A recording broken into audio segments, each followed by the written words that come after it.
बाप और बेटे और रूह कुदस के नाम से आमीन। आज हम मुकद्दस मरकज की अंजील उसका 10वां बाब और उसकी आयात 35 था 37 पर ध्यान और ज्ञान करेंगे। और आज हम मुकद्दस बंदगी में अजमत इसके बारे में सुनेंगे। तब जब्दी के बेटों याकूब और यूहन्ना ने उसके पास आकर कहा, आए उस्ताद, हम चाहते हैं कि जो कुछ हम तुझसे मांगे तू हमारे लिए करे। उसने उनसे कहा, तुम क्या चाहते हो कि मैं तुम्हारे लिए करूं?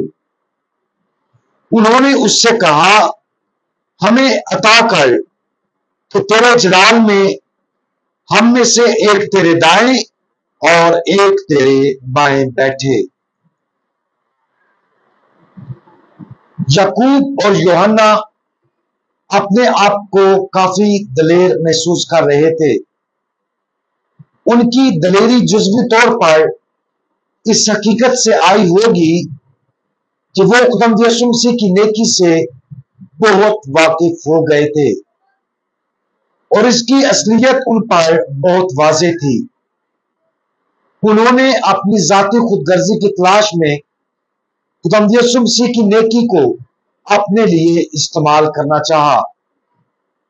खुदावंद यीशु मसीह का जवाब नर्म और सोचने वाला है और आखिर में याकूब और यूहन्ना उस खुदगर्जी को हासिल करने की कोशिश में कुछ हद तक आजिज हो गए, क्योंकि दूसरे शागिर्द उनकी दरखास्त पर खफा हो गए और वो 10 ये सुनकर याकूब और यूहन्ना पर खफा होने लगे। खुदावंद यीशु मसीह ने उन शागिर्दों के लिए अपने रद्द अमल का खुलासा इस तरह किया, जो तुम में बड़ा होना चाहे वो तुम्हारा खादम बने और तुम में से जो कोई अव्वल होना चाहे वो सबका गुलाम बने। खुदावंद यीशु मसीह बिलाशुबा खास तौर पर अपने बारे में बात कर रहे थे। वो उनमें सबसे बड़ा और अव्वल था और इसी वजह से खुदावंद यीशु मसीह ने अपने आप को उनके खादम और सबके गुलाम के तौर पर फरोख्त किया। आमतौर पर गुलाम होने का ख्याल बहुत मनफी मानी रखता है। यह किसी शख्स के वकार को जाया करने का एक तरीका है, लेकिन इसके बावजूद खुदावंद यीशु मसीह कहते हैं कि अजीम और बड़ा बनने का बेहतरीन तरीका सबका गुलाम बनना है।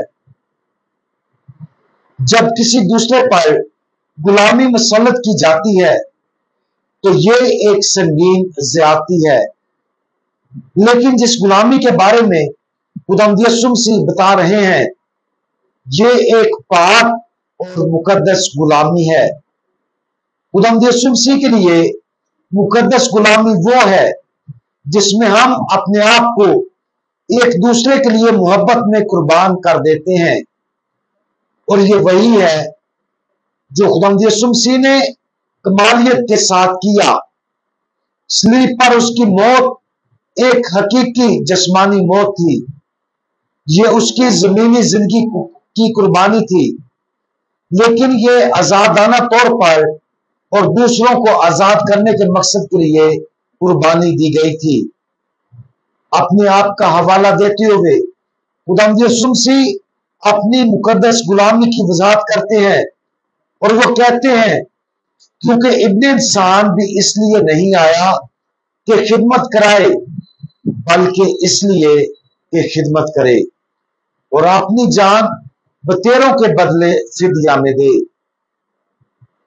खुदावंद यीशु मसीह की अजमत सबसे पहले इस सादा हकीकत में पाई जाती है कि वो खुदा है, लेकिन उसकी अजमत उसकी इंसानी फितरत में सबसे ज्यादा उस वक्त जाहिर होती है जब वो अपनी जान बतेरों के बदले फिदिये में दे देता है।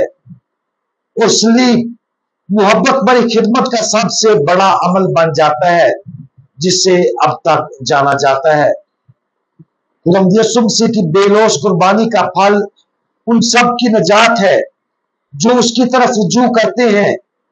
इस तरह खुदावंद यीशु मसीह गुलामी और मौत को इस दुनिया के अब तक के मोहब्बत के सबसे बड़े अमल में तब्दील कर देते हैं।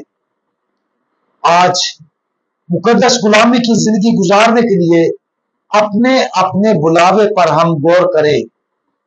खुदा हमें किस तरह बुला रहा है कि हम अपने आप को दूसरों के लिए मोहब्बत में कुर्बान करें।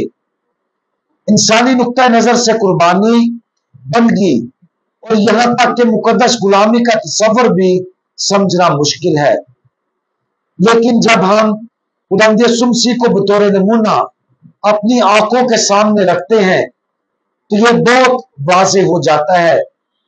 हम ऐसे तरीके तलाश करें जिनके जरिए हम खुद को बेलौस तरीके से दूसरों को दे सकते हैं और जान लें कि इस मुकद्दस कोशिश में हम खुदावंद यीशु मसीह की जितनी ज्यादा पैरवी करेंगे हमारी जिंदगी उतनी ही अजीम तर होगी।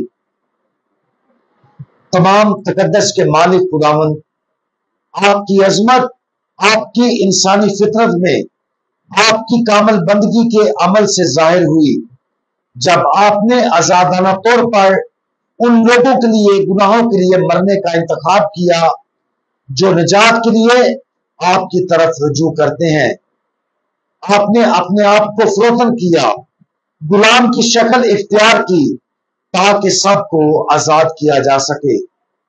हमारी मदद करें कि हम हमेशा आपकी अजीम मोहब्बत पर भरोसा करें और आपके पेशे करदा निजात के तोहफे के हसूल के लिए अपने आप को मुसलसल खोलते रहें। खुदावंद यीशु मसीह, हमारा भरोसा आप पर है। आमीन।